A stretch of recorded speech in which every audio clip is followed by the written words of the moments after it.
I think I need to document my dreams because sometimes they're so outlandish that they could be a fun story. Did you ever have one of those dreams that you don't know how they happened? It's just one thing happens in real life. It could be a small thing that's, let's say, it bothers you for a couple of seconds, and then it just turns to a crazy dream. Or like better examples, like when I was in middle school, there would be a classmate that I have. It's a girl. I barely know her. I don't acknowledge her all that much. And then I have a dream that I'm dating her, and then the next thing I know, oh, you know what? Now I think she's cute. Great. But you also have those dreams that are so out there that you have absolutely no idea how they came to be. Well, sit back because I'm going to tell you a story and I have a cat. Everybody, meet Sissy. You are a needy cat, aren't you? Before I tell this dream, let me give you a little bit of context on what's happening in real life. So in my driveway, in my little neighborhood, right across from me, there is my friend's apartment. We were childhood best friends, and that was before they moved in. Here, we were childhood best friends, and then they moved in, so it ended up being like the greatest thing ever.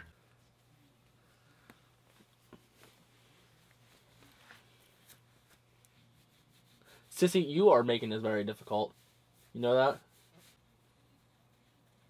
She gives hugs.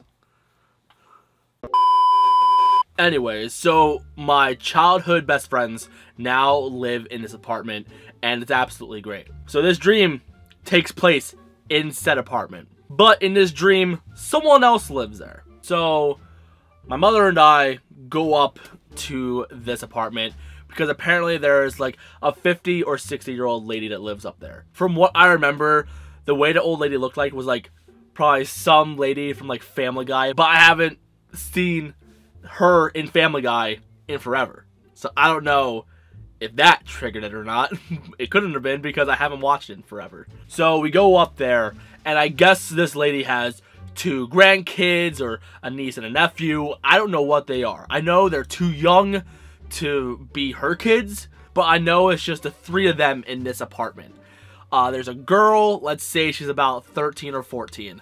And then there is a boy who's probably about like 8 or 10, but he's minding his own business. He's just doing his own thing in his own corner, kind of like how I am in real life. Girl, on the other hand, is like super energetic and is being a fantastic host, like offering us things left and right. Because I guess she knows we're here for her grandma or aunt, or I don't know what this lady is to them. And we go up there because I believe my mom probably was like doing some errand or favor for her, whether it be like getting medication ready or something along those lines. I was just there because I just do stuff with mom all the time. So we go in there, they do their thing, I'm barely paying attention, and then we get ready to leave. But as eager as the girl was to be a good host by offering us stuff, she's also eager to get us out. When I noticed how eager she was to let us out, I was kind of suspicious about something. So in the kitchen, there's a window, and if I look out the window, I can normally see my car. So I look out there, and I see like trees or something blocking the view. I don't know if it's trees or boards. Point is, there is something blocking the view, but there's like little crivets that I can see through. So I'm looking through these little crivets, and I can't see my car. In fact, I don't see any cars out there. And there's a lot of cars out there. And then normally the door has a window as well, and normally there'd be a truck right out there. Again, no cars at all. I was very suspicious. So as the girl is pretty much like pushing us to get out, like getting us ready to leave, I don't know if I open the door or she opens the door. Point is, the door's open. I grab this little girl and I throw her outside. I slam the door and I lock it. Something is up. I don't know what it is, but I think we're gonna get murdered. I guess like the immediate thought process was, okay, there's no cars for us to get away. I guess we're gonna be slaughtered and there's no way for us to escape. Or something like that, I guess. I don't know. I knew something was up. Something wasn't right. Even though my house is like just right across. My car wasn't there and I didn't feel safe. So I locked the door. The girl is screaming, hey, what's going on? Or what are you doing? I turn around and I think I explained to mom something's up. I can't remember that part. Little boy is still doing his own thing. He's barely in the story at all. But I remember, like, he barely is doing anything. He doesn't mind. He don't care. He's like Stan Lee in Amazing Spider-Man, where Lizard and Spider-Man are fighting. He doesn't see it. He doesn't care. He's just doing his own thing. Chaos could be happening behind him. And as soon as I tell Mom, I guess, that something's up, this old lady barges her door open and then starts walking toward us. And I know that she knows that I know that something's up. I think she's ready to kill me or get rid of me somehow. Something's up. So what do when you see an old lady coming toward you? I don't know what you do, but what I do is I pull out a knife out of the utensils and I throw it at her. I'm hoping that it goes through. No, it just goes right through her eyebrow. Barely punctures her all that much. It sticks in, but like, it doesn't kill her. I don't know if her head is that dense, or I don't know if the knife was that crappy. All I know is she pulls it out and then throws it at me, and then it gets me in the eyebrow. I'm like, well, crap, now I have a knife in my eyebrow. So I pull out this knife. I'm like, okay, this ain't good. So I try to look through the drawer, hoping to find a better knife, a bigger knife, okay? So I pull out a bigger knife, and I'm pulling out the other one. I'm holding both of them, because I put the other one down. She's gonna grab it, and then try to get me with it. We can't let that happen. So I get at her. I'm like, jump on her, but she's still standing up. So I'm like, gripping myself on her. And as I'm on top of her, I'm like, trying to like stab her in the neck, and it ain't killing her. So I'm like, cutting away all around her. But it ain't a clean cut. Let's say like the cut begins right here on the one part of the neck. By the time I make myself around, it goes about up here. I'm like, okay, her head's not gonna come off. So I try to cut it through, got nothing. Okay, so then I gotta try to snap her neck. And then eventually, after trying so hard, I hear a snap. But she ain't dead. I get down because I hear a snap and I feel like, okay, we're good.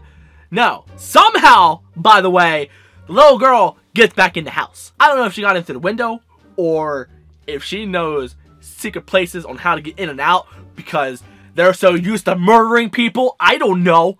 Point is, her and her brother are there in, I don't know, some corner or something like that. And she walks toward them, head's all messed up, and she gives them instructions. I don't know what the instructions are. I know she's telling them something secret. I'm like, okay, this ain't good. I gotta get to her before they know too much. So I go racing toward her, and then my girlfriend wakes me up. Now, normally, something happens in real life to cause these dreams. I don't know personally what could have possibly caused this dream.